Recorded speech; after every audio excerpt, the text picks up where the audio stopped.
యాత్రికుని ప్రయాణము John Bunyan మొదటి భాగము. విశ్వాసి స్నేహితుడా, ఎక్కడికి వెళ్ళుచున్నావు? పరమపురిక వాచాలుడు. అక్కడికే వెళ్ళుచున్నాను విశ్వాసి. అది మంచిది కాబట్టి నీ ఉత్తమ సహవాసము నాకు దొరుకునని సంతోషించుచున్నాను. వాచాలుడు. మహా సంతోషముగా నేను మీకు సహవాసినై ఉందును. విశ్వాసి. అట్లయితే రమ్ము, ఉపయోగ సంగతులను గూర్చి సంభాషించుచు కాలక్షేపము చేతము రమ్ము.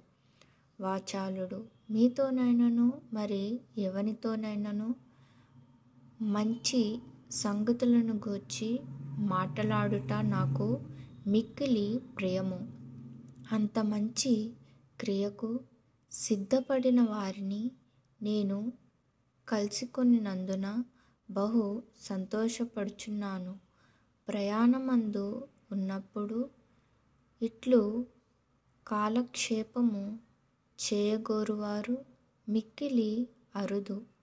వ్యర్థ సంగతులను గూర్చి సంభాషించుట ఎక్కువ మందికి ఇష్టము. దాని వలన నాకు చాలా బాధ కలిగెను. విశ్వాసి.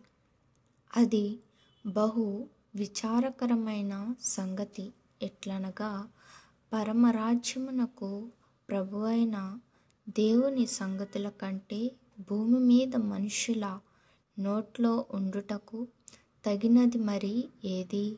వాచాలుడు. ఆహా, అది మంచి మాట. నీ పలుకులు నా మనస్సాక్షికి సరిపోయినవి.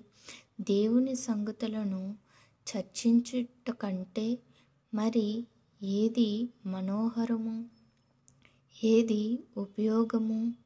దేవుని సంగతులు పలుకుట కంటే రమ్యమైనది మరి ఏదియూ లేదు గదా. వస్తువుల ఉత్పత్తి స్థితి లయములను గూర్చి అయినను, వాటి మర్మములను గూర్చి అయినను, అద్భుతములను గూర్చియు వింతలను గూర్చియు గురుతులను గూర్చియు పలుకుటలో ఒకనికి సంతోషము కలిగినను, పరిశుద్ధ లేఖనములోని మధుర చరిత్రములు చదువుట వలన కలుగు భాగ్యము బహు గొప్పది.